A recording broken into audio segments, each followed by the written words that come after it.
பாவம் பண்ணவங்களை பழி வாங்கிட்டு இங்க இருந்து கொண்டு போன கால சக்கரங்களை மறுபடியும் இங்கேயே கொண்டு வந்து வைப்பேன்னு அம்மாவுக்கு சத்தியம் பண்ணி கொடு.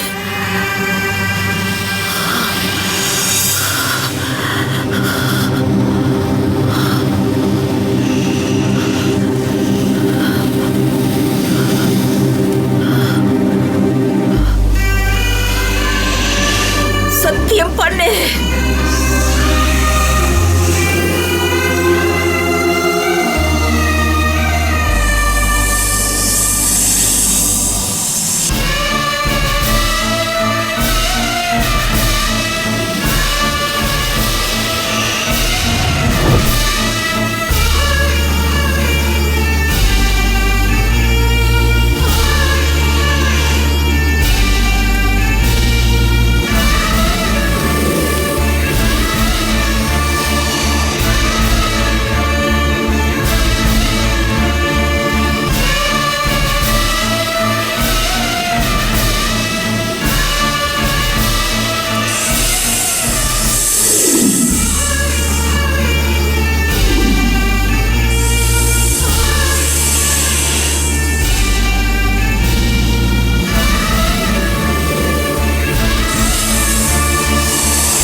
அம்மா அம்மா, பாவிங்க உன்னை அநியாயமா கொண்டுட்டாங்களே பாவிங்க.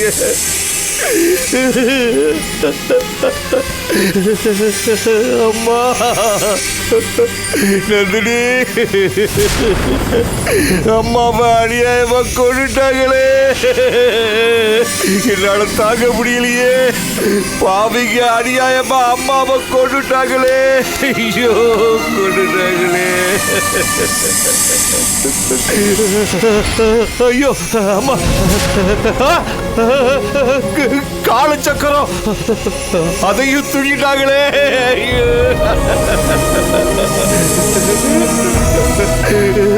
போச்சு, எல்லாம் போச்சு, அவ்வளவுதான், எல்லாம் போச்சு.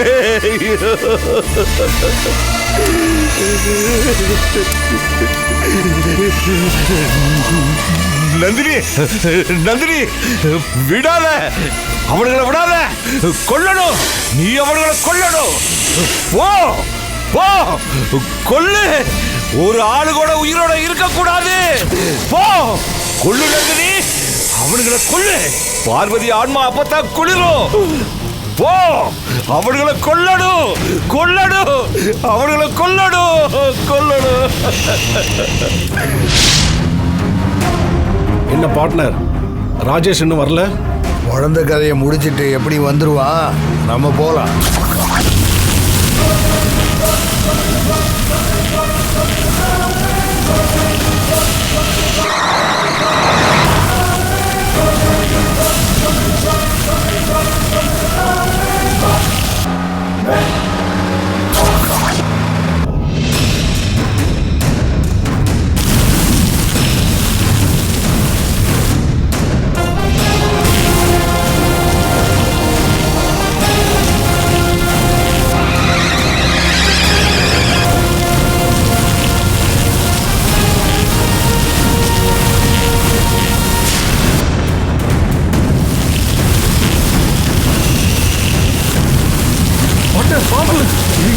பாம்பு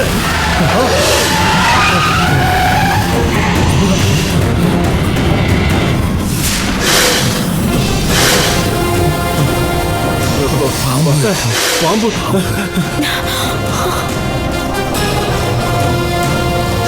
ஏய்,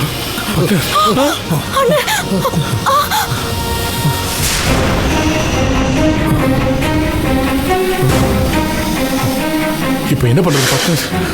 இறங்கி ஓடுறது தவிர வேற வழி இல்ல. இறங்குங்க.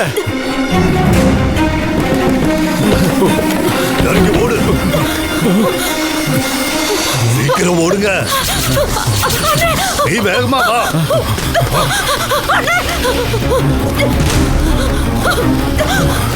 சீக்கிரம் வா.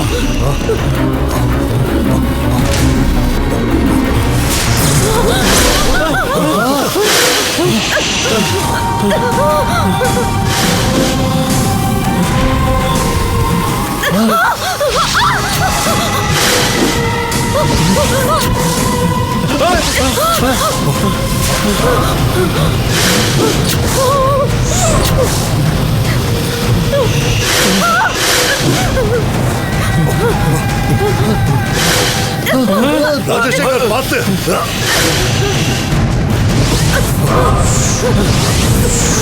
சாமி ஏதாவது பண்ணுங்க.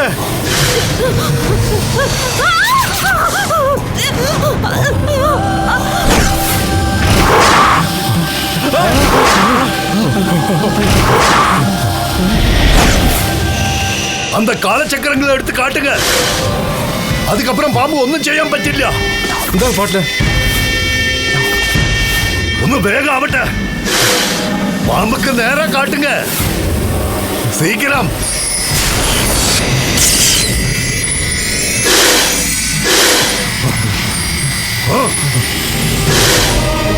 நேரா காட்டுங்க.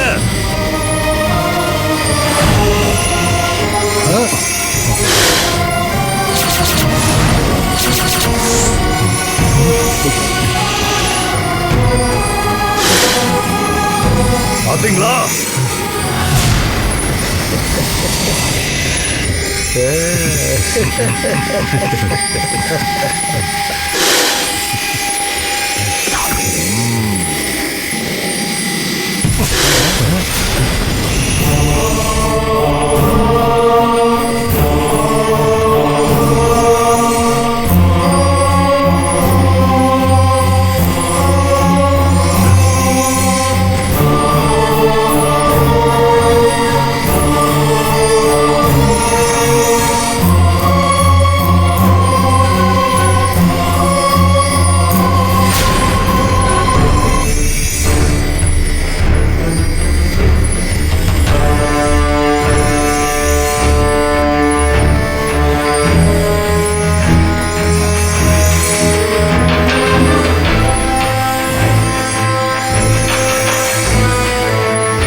சாமி அதையும் தூக்கி பைக்குள்ள போடுறீங்க.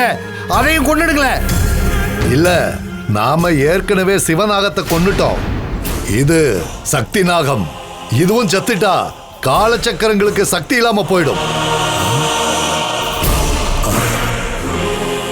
ரெண்டுல ஒன்னாவது உயிரோட இருந்தா தான் காலச்சக்கரங்கள் மகாசக்தியோட இருக்கும். அதனால இது உயிரோட இருக்கணும்.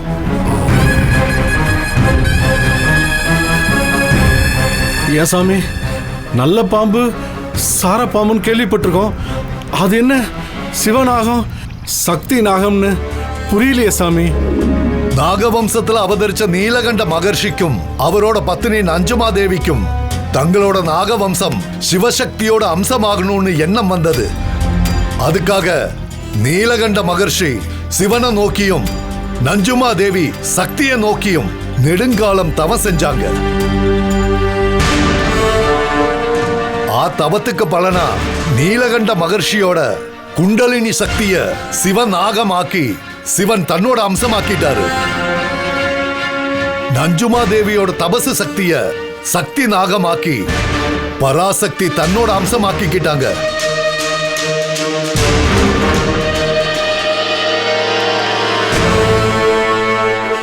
சிவநாகம் பந்த பாசத்துக்கு கட்டுப்பட்டது, சக்தி நாகம் பந்த பாசத்துக்கு கட்டுப்படாதது. சிவநாகம் சாது சுபாவம் கொண்டது, சக்தி நாகம் உக்ர சுபாவம் கொண்டது. சிவநாகத்துக்கு வயசு மூப்பு வரும், ஆனா சக்தி நாகத்துக்கு வயசு மூப்பு வராது. சிவநாகம் தெய்வத்துக்கு பூஜை பண்ணும், சக்தி நாகம் தெய்வத்தோட இடத்துல இருந்து பூஜையை ஏத்துக்கும்.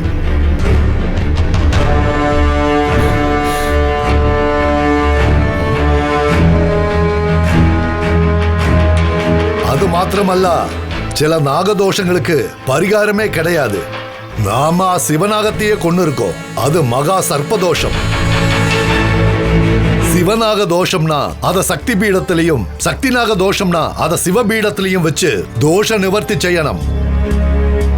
ஒருவேளை ரெண்டுமே தோஷமா போச்சுன்னா அதுக்கப்புறம் நம்மால் இந்த நாக தோஷத்திலிருந்து விடுபடவே முடியாது.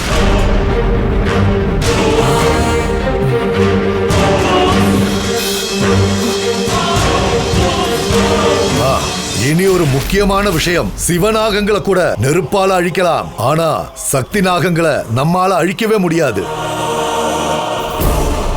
20 சித்ரா பௌர்ணமிக்கு பிறகு இது மனித உருவெடுத்து பெண்ணா மாறும்போதுதான் அதை அழிக்க முடியும். அது வரைக்கும் மந்திர சக்தியால இதை கட்டி வைக்கணும்.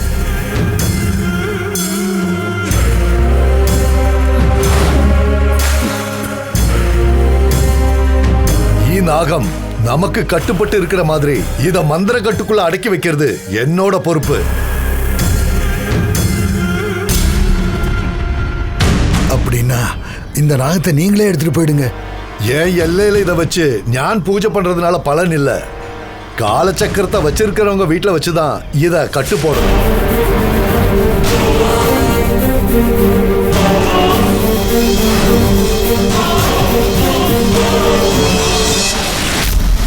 உங்க அரண்மனை தான் அதுக்கு சரியா இருக்கும். உங்களோட அரண்மனையில ஒரு ஓரமா வச்சு இந்த பாம்பை பாதுகாக்கலாம்.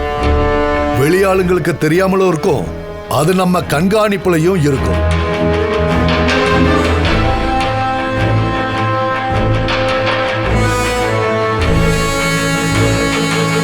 சரி சாமி.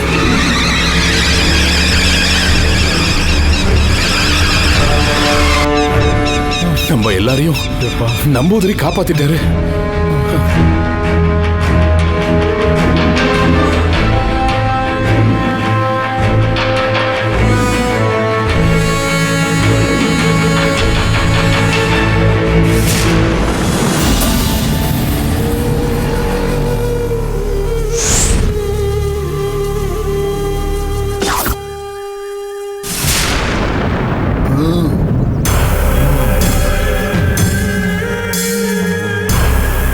எந்த இடத்துல வைக்க போறீங்க?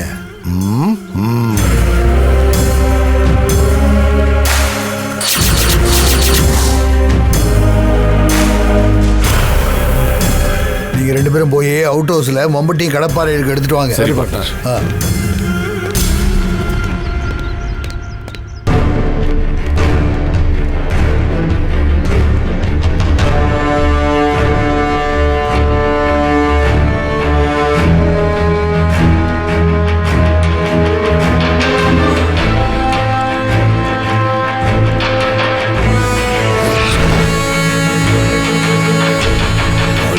அம்மே,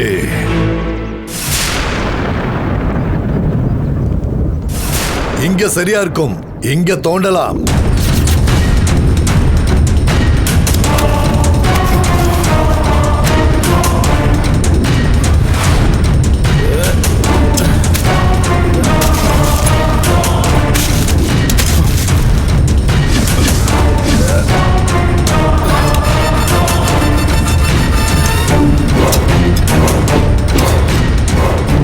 போதும் போதும் போதுமா சாமி? இது போதும் ராஜா. சரி சரி போதுப்பா.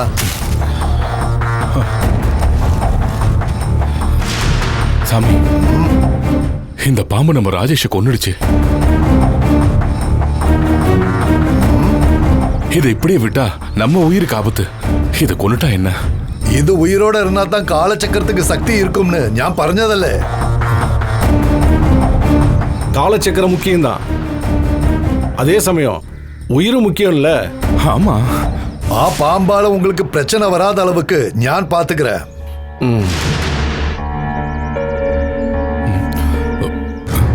20வது வருஷத்துல பாம்பு மனுஷ உருவ எடுக்கிறப்ப அத கொன்னு ரத்தம் கொண்டு காலச்சக்கரங்களுக்கு அபிஷேகம் செய்தால் காலச்சக்கரங்களுக்கு என்னைக்கும் சக்தி இருக்கும்.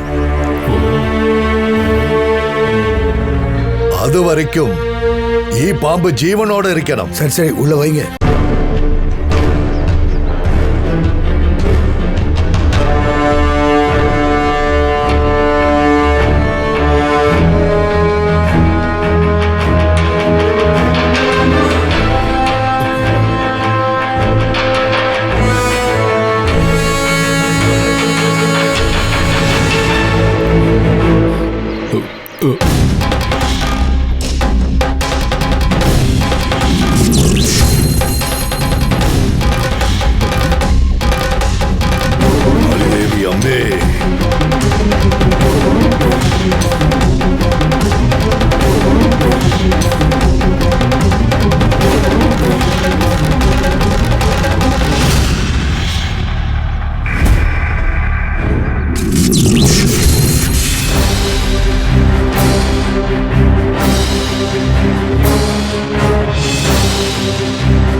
காலத்துக்கும் இது வெளியில வராதபடி மந்திரிச்சு கட்டியிருக்க. கட்டு கட்டுறப்பவே கட்ட உடைக்கிறதுக்கான வழியையும் சேர்த்து வச்சு கட்டினாதான் மந்திரகட்டுக்கு சக்தி இருக்குங்கிறதுனால பாம்பு வெளியே வர்றதுக்கான வழிய சம்பிரதாயத்துக்காக வச்சாகணும். சரிதான். என்னைக்கு பாம்ப தெய்வமா தொழுகிற கன்னி பொண்ணோட ரத்தம் அது மேல படுதோ அன்னைக்கு கட்டு உடையும்.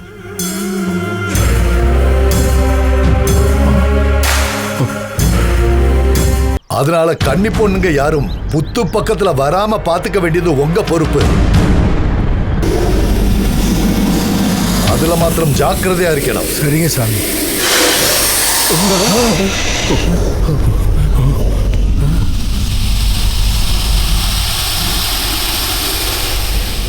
மந்திரக்கட்டு இருக்குன்னவரை மந்திர கயிறை தாண்டி அதால வெளியே வர முடியாது.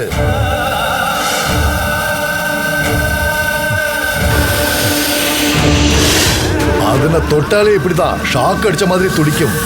இனி அதை தொடக்கூட நினைக்காது, பயந்து உள்ளேயே இருக்கும்.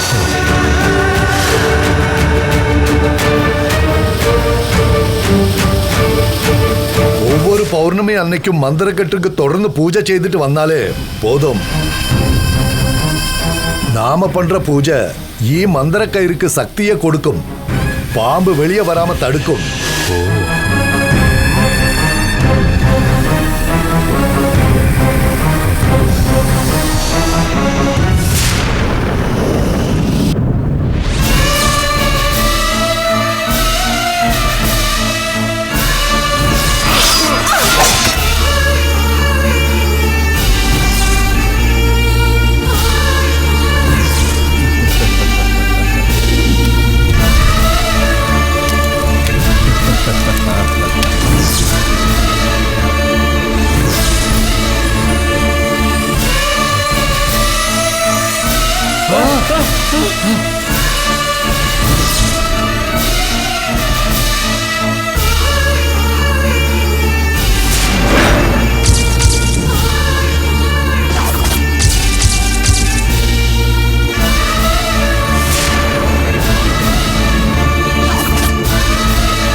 இதுக்கு பிறகு நீ அமைதியா இருக்க கூடாது நந்தினி.